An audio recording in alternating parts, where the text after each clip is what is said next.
Hello বন্ধুরা, আশা করি তোমরা সবাই ভালো আছো। আমিও ভালো আছি। গত দিনে আমরা ক্লাস 10-এর একটা কবিতা, অশোকী একজন কবিতাটা আমরা কিন্তু শেষ করেছি। আপাতত আমাদের ক্লাস 10-এর ফার্স্ট সামেটিভের একটা গদ্য একটা কবিতা আমরা কিন্তু শেষ করেছি। আমি গত দিনে আমি বলেছিলাম তোমাদের সাথে এর পরের ক্লাসটা আমি ব্যাকরণ বিষয় করব। আজকে আমি চলে এসেছি তোমাদের সাথে ব্যাকরণ নিয়ে ক্লাসটা করবার জন্য। ব্যাকরণে আমাদের এবারে যে চ্যাপ্টারটা রয়েছে সেটা তোমরা নিশ্চয়ই জানো, সেটা হলো কারক। আজকে আমরা খুব সহজ পদ্ধতিতে দেখো একটু কারকটা শিখব। পুরো নম্বর পেতে হবে এই মনে করে কিন্তু ক্লাসটা করবে, ঠিক আছে? কারক কারক পড়তে গেলে তার সাথে সাথে আরো আমাদেরকে পড়তে হবে অকারক, বিভক্তি, অনুসর্গ, নির্দেশক। এই বিষয়গুলো আমাদেরকে কিন্তু জানতে হবে। এই বিষয়গুলো জানবো আমরা পরে আমরা জানি কারক কাকে বলে। আগে বলবো না কারক কাকে বলে, আগে আমরা একটু দেখি। একটা বাক্য আমি লিখেছি। বাক্যটা হলো, মা আজ তাতাইয়ের জন্য কলেজ স্ট্রিট থেকে মাহিনার টাকা দিয়ে একটা বই কিনে দিয়েছে। একটা বাক্য পেয়ে গেলাম। এই বাক্যটার মধ্যে থেকে তোমাদেরকে সবার আগে ক্রিয়াপদটা বের করতে হবে। ক্রিয়াপদ আমরা সাধারণত জানি সমাপিকা ক্রিয়া, অসমাপিকা ক্রিয়া। আমাদের কিন্তু সমাপিকা ক্রিয়াকে বের করতে হবে। সাধারণত আমাদের বাংলায় একটা বাক্য তৈরি করতে গেলে ক্রিয়াপদ শেষেতেই বসে। দেখো, আমরা এখানে একটা দিয়ে ক্রিয়াপদ পেয়েছি আর একটা দিয়েছে, কিনে দিয়েছে ক্রিয়াপদ পেয়েছি। তাহলে এই দিয়েটা নিশ্চয়ই সমাপিকা ক্রিয়া না, কারণ এই দিয়ে এই মাহিনার টাকা দিয়ে, দেখো আমি আর কিছু বলবো না, তাতে কিন্তু আমাদের মনের ভাব কিন্তু পুরো প্রকাশ পাচ্ছে না, তাই সেটা হলো অসমাপিকা ক্রিয়া। মনের ভাব সম্পূর্ণভাবে প্রকাশ পাচ্ছে না বলে এটা হলো অসমাপিকা ক্রিয়া। একটা বই কিনে দিয়েছে, দেখো আমাদের মনের ভাব এই কিনে দিয়েছে কথাটা বলার পর মনের ভাব কিন্তু আমরা যা বলতে চেয়েছি সেটা সবটা বলা হয়ে গেল যেন মনে হচ্ছে। তাহলে মনের ভাব যখন সম্পূর্ণভাবে প্রকাশ পাচ্ছে তখন সেটাকে বলা হচ্ছে কি? সমাপিকা ক্রিয়া। তাহলে বাক্যের মধ্যে সমাপিকা ক্রিয়া অসমাপিকা ক্রিয়া দুই থাকতে পারে, কিন্তু কারক চিনতে গেলে আগে আমাদেরকে কিন্তু সমাপিকা ক্রিয়াকে চিনতে হবে। তাহলে তোমরা নিশ্চয়ই বুঝতে পারছো এই পুরো বাক্যটা, মা আজ তাতাইয়ের জন্য কলেজ স্ট্রিট থেকে মাইনার টাকা দিয়ে একটা বই কিনে দিয়েছে। তাহলে সবার আগে কাজ আমাদের কি? কারক চিনতে গেলে যে ক্রিয়াপদকে চিনে নিতে হবে। এইটা হলো প্রথম কাজ তোমাদের। আমার বাক্যটা অনেক বড়, কেন বড় করেছি সেটারও কারণ পরে তোমরা বুঝতে পারবে। এত বড় বাক্য তোমাদের পরীক্ষার সময় থাকবে না, আর তোমাদেরকে নির্দিষ্ট কারক চিনতে দেবে, কোনটা কি কারক বলো। আমি একটা বাক্যের মধ্যে সবগুলো কারক রেখেছি বলে বাক্যটা বড় হয়েছে। তাহলে সবার আগে কি করতে হবে? আমাকে সমাপিকা ক্রিয়া বের করতে হবে। তাহলে আমি পেয়ে গেলাম সমাপিকা ক্রিয়া হলো কিনে দিয়েছে। তাহলে এটা হলো বাক্যের ক্রিয়াপদ। তাহলে দেখো, এবার আমি ক্রিয়াপদটা পেয়ে গেলাম। এই ক্রিয়াপদের সাথে বাক্যের যে অন্যান্য পদ, যতগুলো পদ রয়েছে, এই পদগুলোর সম্পর্ক কি এটা বোঝাতেই আমরা বলবো সেটাই হলো কারক। বুঝতে পারছো? অর্থাৎ এবার যদি আমরা একটা সংজ্ঞা বের করি তাহলে কি হচ্ছে? বাক্যে ক্রিয়াপদের সাথে অন্যান্য নামপদ, নামপদ বলতে বিশেষ্য পদ, সর্বনাম পদ, বিশেষণ পদ, অব্যয় পদ, এগুলো সব নামপদ। নামপদের যে সম্পর্ক, কার সম্পর্ক? ক্রিয়াপদের সম্পর্ক, তাকে বলছে কারক। বুঝে গেল? বাহ, বুঝতে পারলাম, নিশ্চয়ই তোমরা বুঝেছো। এইবারে আমরা দেখো কারক করতে গেলে, যেমন তোমরা অঙ্ক করতে গেলে একটা ফর্মুলা করো না, বিভিন্ন রকম ফর্মুলা তোমাদেরকে মনে রাখতে, ওই ফর্মুলাটা ফেলে দিয়ে ফটাফট ফটাফট ফটাফট তোমরা কিন্তু অঙ্কের উত্তর তৈরি করে ফেলতে পারো। ক্রিয়া কারক করতে গেলেও এই একটা ফর্মুলা তোমাদেরকে একটু মনে রাখতে হবে, জাস্ট এই ফর্মুলাটা। ক্রিয়াপদ দিয়ে বাক্যের অন্যান্য পদকে প্রশ্ন করব, ঠিক আছে? আচ্ছা, তাহলে ক্রিয়াপদ আমি পেয়ে গেলাম বাক্যের মধ্যে কিনে দিয়েছে, হলো এই ক্রিয়াপদ আমি বের করে নিলাম। এরপর আমি মায়ের তলায় দাগ দিলাম। তোমাদের প্রশ্ন এরকম থাকবে, এক বাক্যের মধ্যে একটা পদের তলায় দাগ থাকবে, তোমাকে বলতে হবে এটা কি কারক। এইবার তুমি এই মা ক্রিয়াপদ দিয়ে প্রশ্ন করো তো, কোনটা দিয়ে প্রশ্ন করতে পারবে? কে, মাকে কি তুমি কে দিয়ে প্রশ্ন করবে? কে দিয়ে কিনে দিয়েছে, না কি মাকে তুমি কি দিয়ে প্রশ্ন করতে পারবে? নিশ্চয়ই আমরা কি দিয়ে প্রশ্ন করতে পারবো না। মাকে প্রশ্ন করতে গেলে আমাকে ক্রিয়াপদকে কি দিয়ে প্রশ্ন করব? কে কিনে দিয়েছে, কে কিনে দিয়েছে, এইভাবে প্রশ্ন করতে পারবো তো? তাহলে আমরা পেলাম মাটাকে আমরা কে দিয়ে প্রশ্ন করলাম, অর্থাৎ কে দিয়ে প্রশ্ন করলাম, তাই তো? ক্রিয়াপদকে আমরা কে দিয়ে প্রশ্ন করে যেটা পেলাম, অর্থাৎ কর্তা সম্পর্ক। ক্রিয়ার সাথে এই মায়ের কি সম্পর্ক? কর্তা সম্পর্ক পেলাম। আচ্ছা, এইবারে তাহলে আমরা এখানে মা যেহেতু এক বচন, এর পরিবর্তে মা বাবা হতে পারে। তাহলে মা বাবা যদি থাকে তাহলে আমরা কি প্রশ্ন করব? কারা, কারা কিনে দিয়েছে, ক্রিয়াকে প্রশ্ন করলাম। তাহলে কে বা কারা দিয়ে যখন ক্রিয়াকে প্রশ্ন করব, তাহলে সেটা যে উত্তরটা পাচ্ছে সেটা হলো কর্তা সম্পর্ক, তাই তো? অর্থাৎ বলা যেতেই পারে সেটা কর্তৃকারক। গুড। নেক্সট, আমরা কর্ম সম্পর্ক কি করে বুঝবো? কি বা কাকে, কি বা কাকে। এইবারে আমরা কি দিয়ে প্রশ্ন করি? আমরা কি কিনে দিয়েছে যদি বলি, বইয়ের তলায় দাগ দিলাম। মনে করো তোমাদের বইয়ের তলায় দাগ রয়েছে, এবার তুমি বই দিয়ে প্রশ্ন করো, ক্রিয়াকে প্রশ্ন করো বই দিয়ে, তাহলে আমরা নিশ্চয়ই পাচ্ছি কি কিনে দিয়েছে। বইটা কে আমি প্রশ্ন করলাম কি দিয়ে, কি কিনে দিয়েছে, ঠিক আছে? তাহলে আমি উত্তর পেলাম বই কিনে দিয়েছে। তাহলে ক্রিয়ার সাথে এই ক্রিয়ার সাথে বইয়ের সম্পর্ক কি? কর্ম সম্পর্ক। এইখানে যদি একটা প্রশ্ন থাকতো, এখানে যদি বাক্যটা এইভাবে হতো, তা তাই কে, তাহলে কিন্তু আমরা একে প্রশ্ন করতে পারতাম কি? কাকে, কাকে কিনে দিয়েছে প্রশ্ন করতে পারতাম। কিন্তু আমার রয়েছে তাতাইয়ের জন্য, এই তাতাইয়ের জন্য রয়েছে বলে এটা কি বা কাকে দিয়ে কিন্তু আমরা প্রশ্ন করতে পারছি না।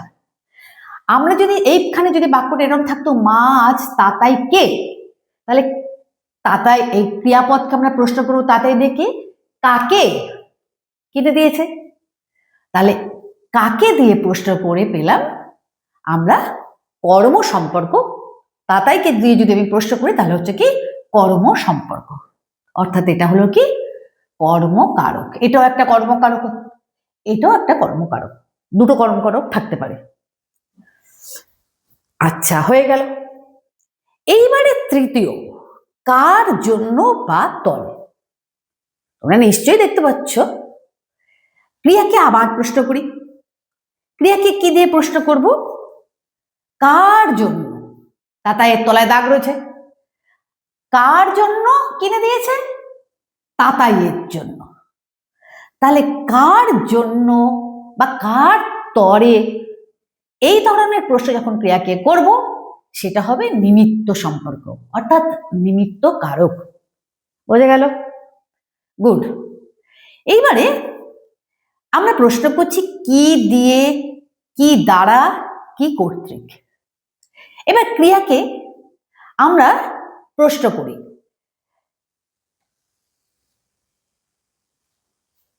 কি করলাম? মাইনের টাকা দিয়ে, এর তলায় দাগ রয়েছে, বা এখানে মাইনার টাকা দিয়ে না টাকা দিয়ে আমি করি, এইখানটা বুঝতে তোমাদের সুবিধা হবে। তাহলে কি দিয়ে কিনে দিয়েছে, ওইটাই কিন্তু ক্রিয়াপদ। কি দিয়ে কিনে দিয়েছে? টাকা দিয়ে কিনে দিয়েছে। তাহলে আমরা এই প্রশ্ন করতে পারছি, কি দিয়ে কিনে দিয়েছে? টাকা দিয়ে কিনে দিয়েছে। তাহলে ক্রিয়াকে যখন কি দিয়ে, কি দ্বারা, কার কর্তৃক এই ধরনের প্রশ্ন করা হয় তখন সেটা হবে করণ সম্পর্ক।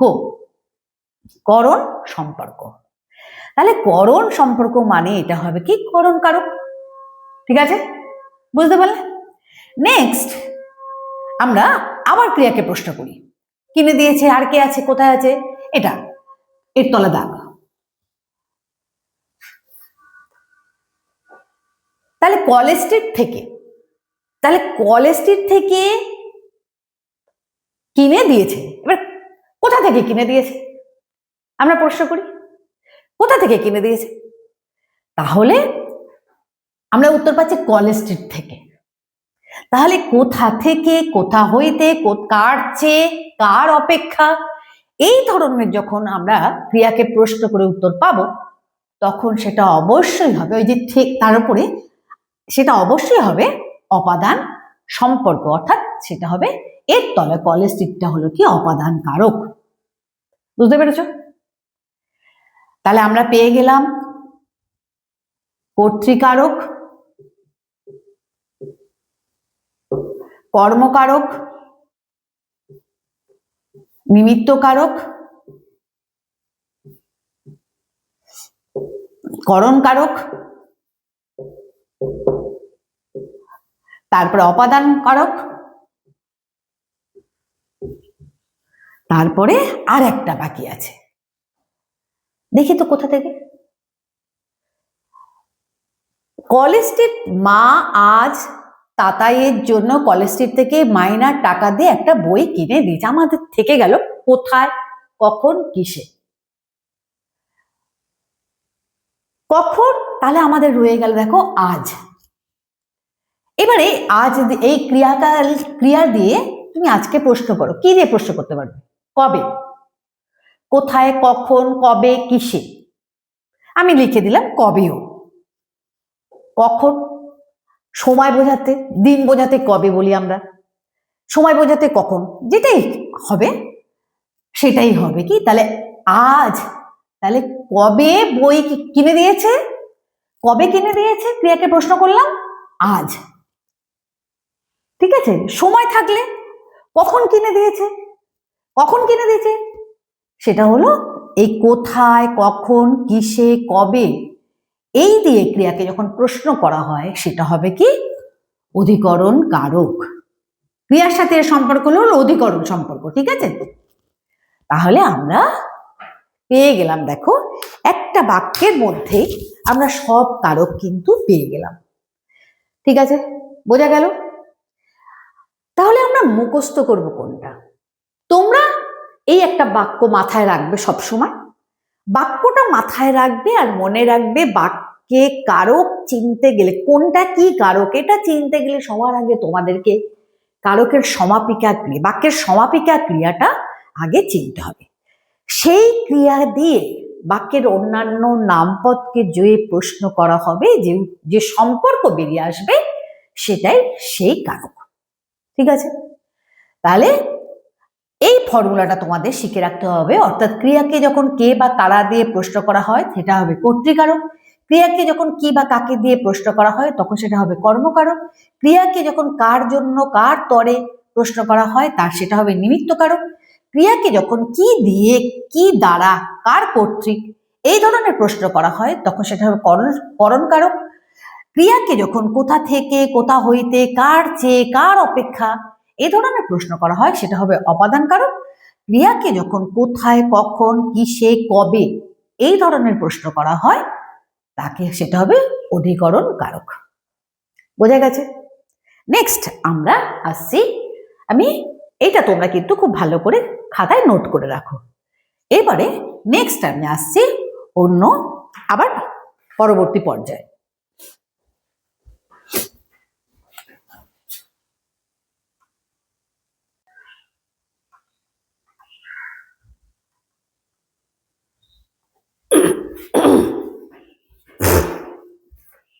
আচ্ছা, ফর্মুলাটা আমি মুছে দিলাম।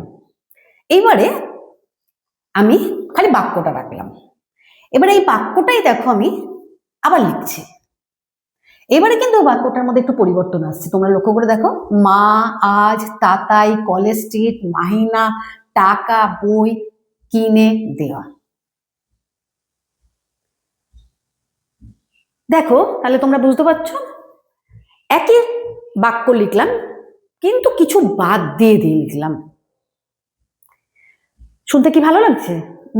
মনে কি হচ্ছে এটা সম্পূর্ণ বাক্য আর এটা সম্পূর্ণ বাক্য না, বা এটা সম্পূর্ণ বাক্য এটা সম্পূর্ণ বাক্য না? হ্যাঁ, এটাকে মনে হচ্ছে এটাকে সম্পূর্ণ বাক্য বলে মনে হচ্ছে না, এটা মনে হচ্ছে সম্পূর্ণ বাক্য। এটা কারণ কি?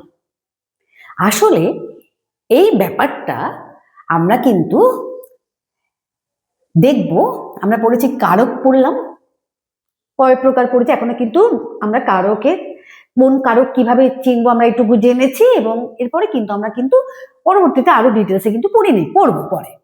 এবার তাহলে একই শব্দ আমি কিন্তু এখানে লিখলাম কিন্তু এর মানে বোঝা যাচ্ছে না। কারণ হলো এরা সবাই শব্দ। কারণ কি? এরা সবাই শব্দ, এরা কিন্তু শব্দ না, এরা সবাই হয়ে গেল পদ। কি করে? অর্থাৎ শব্দের সাথে শব্দ প্লাস বিভক্তি যুক্ত হয়ে তবে সেটা হয়ে যায় পদ, হলো? আর এই পদই কাকে তৈরি করে? বাক্যকে গঠন করে। গুড, তাহলে বুঝতে পেরেছ? তাহলে এরা সবাই শব্দ, এরা কিন্তু শব্দ কেবলমাত্র বাক্য গঠন করতে পারে না, নিজে বাক্য গঠন করতে পারে না, তার সাথে বিভক্তি থাকবে, তার সাথে অনুসর্গ থাকবে, তার সাথে কি থাকবে? নির্দেশক থাকবে। তবে এরা সবাই মিলে কি করতে পারবে? পদ গঠন করবে, এবং সেটা দিয়ে তবে এরা কি করতে পারবে? এরা সবাই মিলে শব্দটাকে পদে পরিণত করবে, এবং পদই বাক্যে পরিপূর্ণ বাক্যে পরিণত করবে পদ। তাহলে বুঝতে পেরেছ? তাহলে আবার বলে দিই, এরা সবাই শব্দ, এটা কিন্তু বাক্য তৈরি করতে পারছে। তোমাদের নিজেদের দেখো, পড়ে দেখো, ভালো লাগছে না? কিন্তু এই শব্দগুলোর সাথে এখানে আমি কিছু কিছু শব্দ বা শব্দটা বর্ণ বা বর্ণগুচ্ছ আমরা ব্যবহার করেছি, যার জন্য এটাকে আমার সুন্দর একটা বাক্য বলে মনে হচ্ছে। তাহলে আমরা কি পেলাম? শব্দের সাথে বিভক্তি যুক্ত হচ্ছে, শব্দের সাথে অনুসর্গ যুক্ত হচ্ছে, শব্দের সাথে নির্দেশক যুক্ত হয়ে পদ তৈরি করছে, এবং এই পদই একটা বাক্যের জন্ম দিচ্ছে। ঠিক আছে, বুঝতে পারলে? আচ্ছা, এইবারে তাহলে আমরা এবারে পুছে দিলাম, আমরা এটা পুছে দিলাম। এবারে দেখো, দেখি এবারে আমি কি কি বিভক্তি আছে। দেখো, মা, আজ, তাতাইয়ের জন্য, কলেজ স্ট্রিট, থেকে, মাহিনার, টাকা, এই পর্যন্ত আপাতত জায়গা আছে, আমরা এইটুকু লিখছি। তাহলে এবারে আমরা কি করলাম? এইগুলো হলো শব্দ, এর সাথে বিভক্তি যোগ করলাম। তাহলে মায়ের সাথে দেখতে পাচ্ছি আমরা, মা হলো মূল শব্দ, এর সাথে কিন্তু আর কিছু আমরা দেখতে পাচ্ছি না, কিন্তু হ্যাঁ আছে। আমি কি বলেছি? শব্দ কেবলমাত্র এক বাক্য তৈরি হয় না শব্দ দিয়ে, তাই তো? শব্দের সাথে বিভক্তি বা অনুসর্গ বা নির্দেশক যুক্ত হবে, তবে সে পদে পরিণত হবে, তবে সে বাক্য গঠন হবে। তাহলে মায়ের সাথে আমরা বিভক্তি দেখতে পাই, তাহলে এটাকে বলতে হবে শূন্য বিভক্তি বা বিভক্তি। তাহলে মায়ের সাথে কি বিভক্তি যুক্ত আছে? শূন্য বিভক্তি যুক্ত আছে। আজ একটা একটা পূর্ণ শব্দ, এখানেও কিন্তু আমরা কোনো বিভক্তি দেখতে পাচ্ছি না। যদি বলি আজকে, তাহলে কে বিভক্তি? মূল শব্দ হলো আজ, প্লাস কি বিভক্তি? শূন্য বিভক্তি। ঠিক আছে, এবার দেখো এখানে দেখো তাতাইয়ের জন্য, তাহলে মূল শব্দ হলো কি? তাতাই, মূল শব্দ হলো তাতাই। তাই তো? তাহলে এর সাথে কি যুক্ত হলো? এর বিভক্তি, তাই তো? তাতাইয়ের জন্য হলো। এবারে তাহলে তাতাইয়ের সাথে এর বিভক্তি যুক্ত হচ্ছে, প্লাস কি হয়েছে? এই যে জন্য, জন্য কিন্তু বিভক্তি নয়, জন্য হলো অনুসর্গ। পরে বলছি তোমাদেরকে কেন অনুসর্গ হলো। তাহলে তাতাইয়ের জন্যের মধ্যে কি রয়েছে? মূল শব্দ হলো তাতাই, তার সাথে এর বিভক্তি যুক্ত হয়েছে এবং তার সাথে জন্য অনুসর্গ যোগ হয়েছে। কলেজ স্ট্রিট থেকে, তাহলে কলেজ স্ট্রিট হলো মূল শব্দ, তাহলে তাতে কি হচ্ছে? শূন্য বিভক্তি প্লাস শূন্য বিভক্তি হলো। প্লাস দেখো থেকে, থেকেটা হলো কি? অনুসর্গ হলো। এবার মাহিনার টাকা, তাহলে মূল শব্দ হলো কি? মাহিনা, তার সাথে কি বিভক্তি যুক্ত? র বিভক্তি যুক্ত হয়েছে, তাই তো? মাহিনার টাকার সাথে কোনো বিভক্তি এখানে দেখতে পাচ্ছে, তাহলে আমরা বুঝতে পারবো কি এটা হলো কি? শূন্য বিভক্তি। বুঝতে পারলে? হলো। তাহলে এইভাবেই দেখো মাহিনার টাকা দিয়ে আমরা পেলাম। এবার একটা কিন্তু অর্থাৎ একটা সংখ্যা, কোন অর্থাৎ কটা বই কিনেছে, কটা বইকে নির্দেশ করেছে? একটা। তাহলে এটা হবে কি? নির্দেশক। এটা হবে কি? নির্দেশক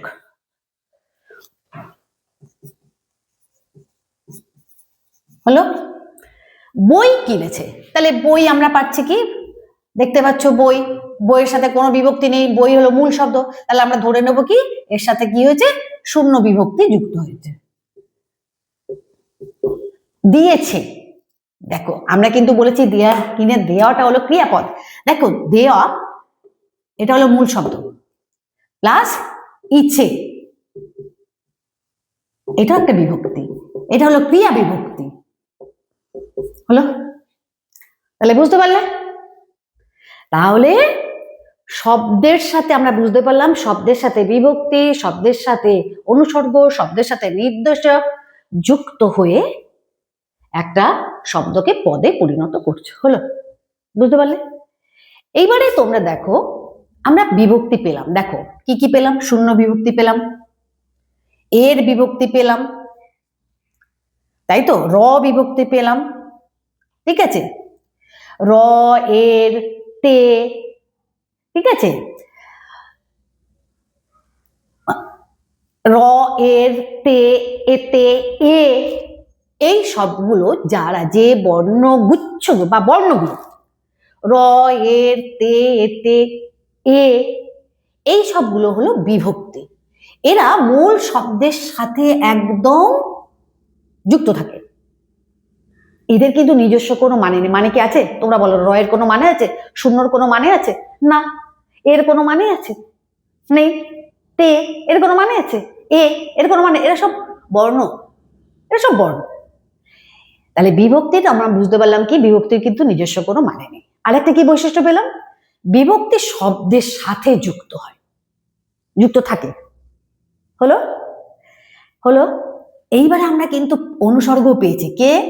জন্য থেকে, আরো আছে অনুসর্গ।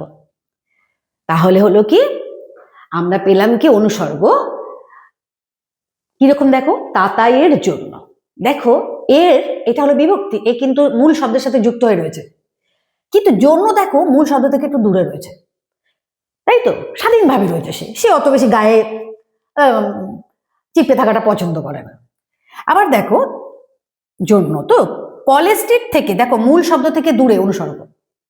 তাহলে আমরা দেখলাম বিভক্তি শব্দের সাথে বসছে আর অনুসর্গ শব্দের থেকে দূরে বসছে, স্বাধীনভাবে সে বসছে। তাহলে এই হয়ে বোঝা গেল আমাদের।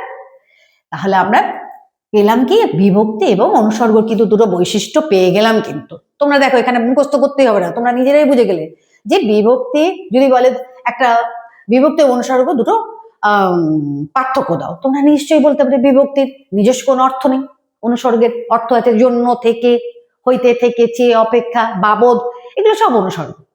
তো এইগুলোর নিজস্ব অর্থ আছে। বিভক্তি শব্দের সাথে বসে, অনুসর্গ বিচ্ছিন্নভাবে বসে, হয়ে গেল দুটো বৈশিষ্ট্য। বুঝতে পেরেছো? এবার অনুসর্গ কেন বলছে? অনুসর্গ, আচ্ছা এবার আমরা পেলাম অনুসর্গ। অনুসর্গ যার আরেক নাম পরসর্গ। অর্থাৎ কেন বলতো পরসর্গ? কারণ এ শব্দের পরে বসে। তাহলে অনুসর্গ বা পরসর্গ। অনু মানে পশ্চাৎ, স্বর্গ মানে অবস্থান, মানে পরে অবস্থান করে যে তাকেই বলা হচ্ছে অনুসর্গ। অর্থাৎ শব্দের পরে যে বসছে সেই অনুসর্গ। বিশেষ্য পদের পরে যে বসছে, যে শব্দগুলো বসছে তাকেই বলছে কি? অনুসর্গ। তাহলে আমরা অনুসর্গ কি কি পেয়েছি? আমরা ওখানে পেয়েছি দ্বারা, দিয়া, কর্তৃক, আরো অনেক হয়, হইতে, থেকে, চেয়ে, অপেক্ষা, বাবু, সঙ্গে, সাথে, বাবোধ, আরো অনেক কিছু আছে অনুসর্গ। তোমরা বই খুলে পাবে, কিন্তু দেখবে আরো অনেক মোটামুটি এর মধ্যে থেকে তোমরা কিন্তু কমন পাবে। এইবারে দেখো তুমি, আমরা কিন্তু বিভক্তি পড়লাম, কে পড়েছি কি কি বলতো? বিভক্তি ওখানে তোমাদের বলা হয়নি। বিভক্তি আমরা পেয়েছি কি? শূন্য বিভক্তি, যার কিন্তু মানে দৃশ্যমান না। শূন্য বিভক্তি কিন্তু দৃশ্যমান না। আমরা শব্দকে দেখে বুঝতে পারি যে এটার মধ্যে বিভক্তির চিহ্ন যদি থাকে তাহলে সেটা বলবো এই বিভক্তি, আর যদি চিহ্ন না থাকে তাহলে বলবো শূন্য বিভক্তি। তাহলে আমরা সাধারণত বিভক্তি পেয়েছি কি কি? র, এর, এ, তে, ঠিক আছে? র, এর, তে, এতে, ঠিক আছে? এ, তে, এইগুলো আমরা কি পেলাম? বিভক্তি হিসাবে পেলাম। তাহলে এর মধ্যে এই যে এইটা হলো কিন্তু সকল কারকের সাথে বসে। এ বিভক্তি সব কারকের সাথে বসে বলে একে তির্যক বিভক্তি বলা হয়। তোমরা কিন্তু এটা মনে রাখবে, ঠিক আছে? এ বিভক্তি সকল কারকের সাথে বসে বলে একে তির্যক বিভক্তি বলা হয়। এবার দেখো, এগুলো কিন্তু বর্ণ বা বর্ণগুচ্ছ, তাই না? কিন্তু এরা কি বর্ণ? না, এরা স্বাধীন শব্দ, তাই তো? তাহলে বিভক্তি আমি তো আগেই বলেছি তোমাদেরকে, এরা বর্ণগুচ্ছ, এরা স্বাধীন শব্দ। অনুসর্গ হলো স্বাধীন শব্দ, তাই তো? তাহলে আমরা পেলাম কি? অনুসর্গ তাহলে কাকে বলতে? অর্থাৎ নামপদের থেকে সম্পূর্ণ স্বাধীনভাবে যে পদগুলো অবস্থান করে, অর্থাৎ এরা সবাই কিন্তু অব্যয় পদ। এটা মনে রাখবে, এরা সবাই অব্যয় পদ। অব্যয় পদ কাকে বলে জানো? যার কোনো ব্যয় নেই, খরচ নেই। আসলে আমরা যদি সমাস করি, কারক করি, আমরা যা করব, এই সব কিছুতে কিন্তু এই পদগুলোর কোনো পরিবর্তন হবে না, তাই এদেরকে বলে অব্যয় পদ। তো তাহলে এরা হলো কিন্তু বর্ণ বা বর্ণগুচ্ছ, আর এরা হলো সব অব্যয় পদ। অব্যয় পদ, তাহলে অনুসর্গগুলো হলো অব্যয় পদ, আর বিভক্তি হলো বর্ণ বা বর্ণগুচ্ছ। বিভক্তি নিজস্ব মানে নেই, এদের নিজস্ব মানে আছে। বিভক্তি শব্দের সাথে বসে, অনুসর্গ শব্দের থেকে বিচ্ছিন্নভাবে স্বাধীনভাবে বসে বসে সে বিভক্তির কাজ করে, তাই তো? একে বলছে অনুসর্গ। তাহলে তোমরা বুঝতে পেরেছো অনুসর্গ কাকে বলে।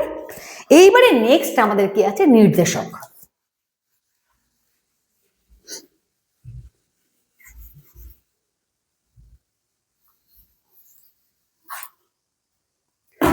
নির্দেশক এরও কিন্তু বাক্যের মধ্যে একটা ভূমিকা আছে।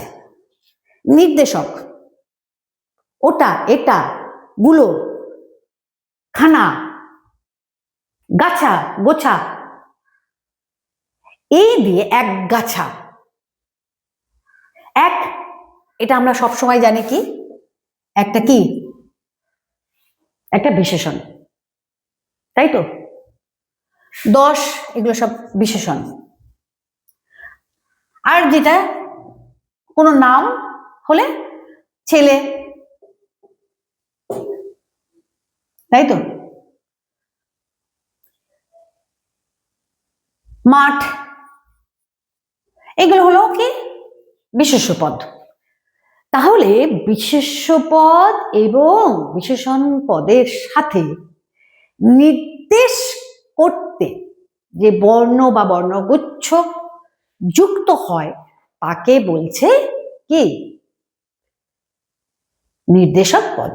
আবার বলি, বিশেষ্য বা বিশেষণ পদের সাথে যে সকল বর্ণ বা বর্ণগুচ্ছ যুক্ত হয়ে কোনো কিছুকে নির্দেশ বোঝায় তাকে বলছে নির্দেশক শব্দ। যদি বলি একটা, দেখো 10খানা, ছেলেটি বা ছেলেটা, মাঠটা খুব ছোট, টি, টা, খানা, খানি, গাছা, গোছা, এইগুলো মূল শব্দের সাথে যুক্ত হয়ে তাকে তো পদে পরিণত করছে এবং তাকে একটা নির্দিষ্ট আকারে বোঝাচ্ছে, শব্দটাকে নির্দিষ্ট আকার দিচ্ছে, তাই সে হয়ে গেল কি নির্দেশক। তাহলে বুঝতে পারলে তোমরা? আমরা কারক বুঝলাম কিছুটা, এখনো কারক ডিটেলসে যায়নি।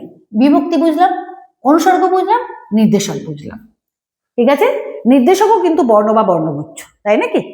সবসময় সে বিশেষ্য পদ এবং বিশেষণ পদের সাথে সে বসছে, এরা হলো বসে কোনো কিছুকে নির্দেশ করছে, তাই সে নির্দেশক পদ।